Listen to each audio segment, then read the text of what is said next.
Welcome back and thank you for tuning into your daily silver video. If you want updated on a daily basis of what's happening in the world of precious metals, then make sure you click subscribe. We're going to be covering a few different articles, all revolving around the massive silver supply deficit. Hundreds of millions of ounces in the red every single year, and it's not getting any better. It's actually only going to continue to get worse. We're talking about record-breaking supply deficits. So here's some data directly from the sources instead of just going off of the article as hearsay. This is from the Silver Institute themselves. Silver industrial demand reached a record 680.5 million ounces in 2024, fourth consecutive structural market deficit reported last year. We also have the LBMA as well, sharing their silver vault data for April of 2025. So this is all fact, right? When I say that there's a massive silver shortage, or when I say that we're running out of silver, I'm meaning that quite literally. We cannot keep up with this type of structural deficit for the next 5 to 10 years.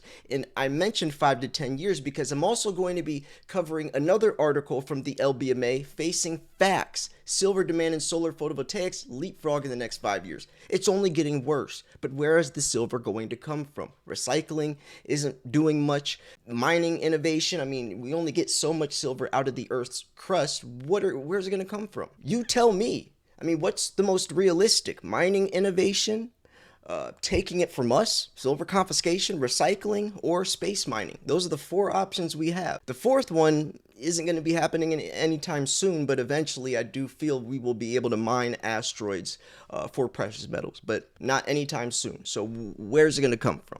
Let me know in the comment section below what you think. So this is silverseek.com, silver supply deficit and other silver news. So silver demand outstripped new supply for the 4th straight year as industrial demand set another record. These records are going to keep getting broken as we advance in this new digital era. EVs are getting pumped out like no other, solar panels, and then now we have AI chips and satellites, the military industrial complex ramped up. We just don't have enough.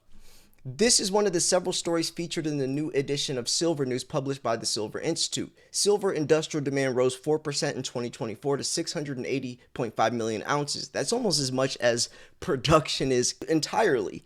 We produce around 850 million ounces, 900 million on a good year. Just industrial demand alone almost covers that, which is so insane to think about. Global silver demand exceeded silver supply last year, resulting in a structural market deficit of 148.9 million ounces in the red. The silver price rose 21% last year and charted a 59% trode through this peak rally.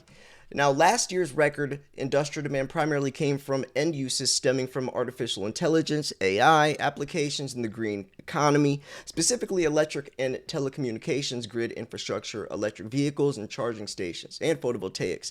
Now, you want to throw in military in there with nuclear reactors and all that? That's a whole separate ballgame that isn't even incorporated in the Silver Institute's data, which by the way, the military and aerospace sector acquire just as much, if not more, than the biggest applications in the industrial sector, talking about EV. That's a whole separate video. Go check out silverwars.org. China accounted for largest worldwide share of industrial demand with the 7% rise. India's demand was also strong, rising by 4%.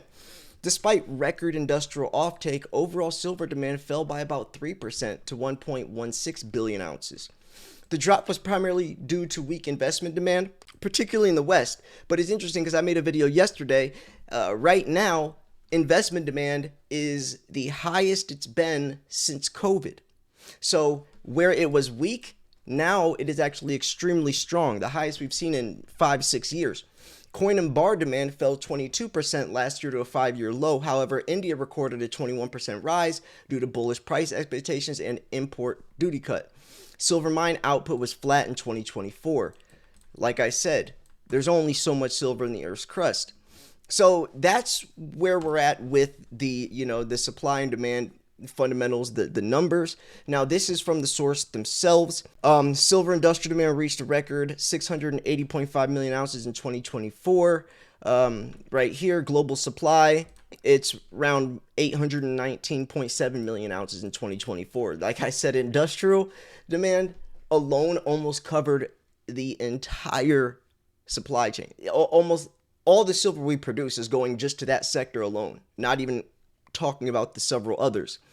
So, outlook for silver in 2025, the survey suggested that total demand this year is projected to fall slightly to 1.15 billion ounces, industrial remaining flat. However, coin and bar demand in some Western markets should experience a modest recovery, like the video I made yesterday. A total supply increased by 1.5%, led by higher mine production. And this is what I was talking about.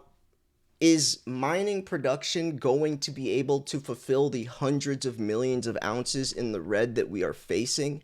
148 million ounces in the red this year, but also 100 and something million last year and the year before that and the year before that. We're talking about 700-800 million ounces in the red just the last couple of years, the last 3-4 years.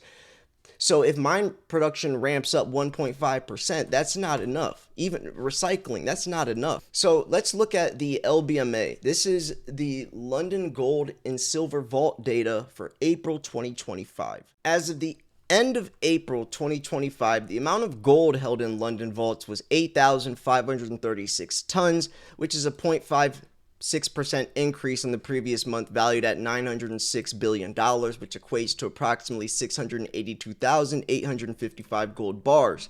There was also 22,859 tons of silver, a 3.3% increase in the previous month, valued at $23.7 billion, which equates to 761,960 silver bars.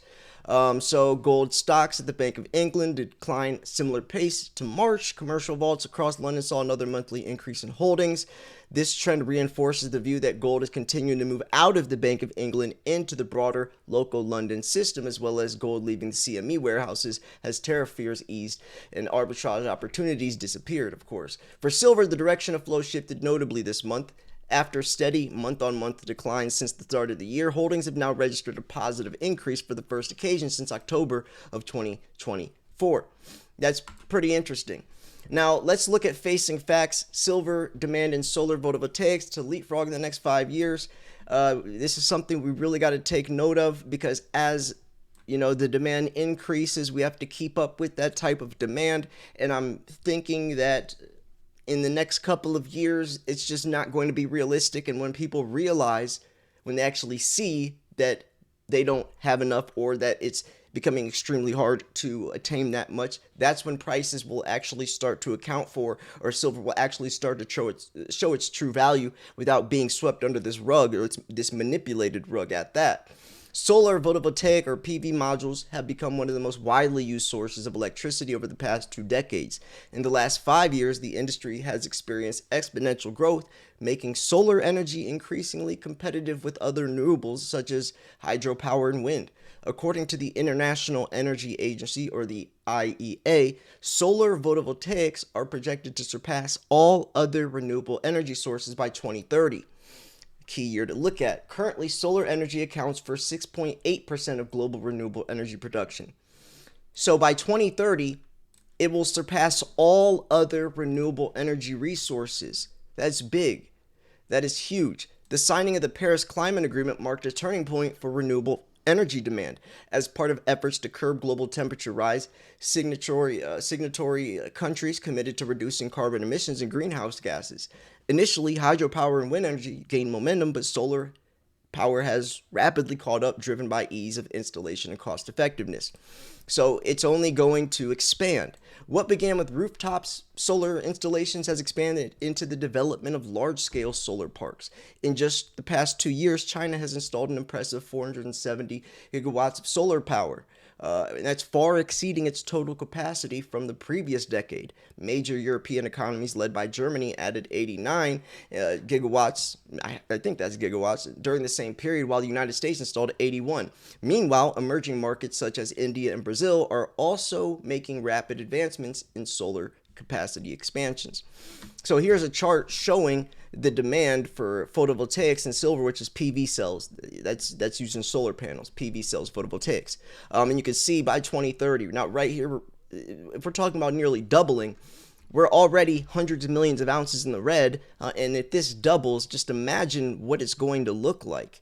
This is going to be insane. We're talking about an insane increase, but is it realistic? Do we have enough silver to go green? I remember covering an article a couple years ago. I don't know if it was David Morgan or I forget who it was, but they were mentioning, they said something along the lines of, maybe it was like Ted Butler or something, but like, if you think we have enough silver to go green, you're living in La La Land. And that hit home because it really did put in perspective this, it sounds good, it sounds great, but is it realistic? So I guess we will find out. Anyways, though, I'm going to wrap this video up here. Wanted to just share some of this stuff, share some actual data from the sources themselves so you guys can get an idea of, the numbers and know that when I say that there's a massive silver shortage, I'm not just saying that. There's real data that's proving it as well. So yeah, hope you guys enjoyed this video. Make sure to check out the video I posted yesterday as well about silver investment demand being the highest since COVID. And why that's also important. I also made a video about Ray Dalio, the billionaire, talking about silver, Mike Maloney, talking about $300+ silver. Been posting a lot of videos lately. Hope you all enjoy them. Go check those out as well. Thanks for tuning in. This is Silver Slayer. I'll see you guys tomorrow. Peace.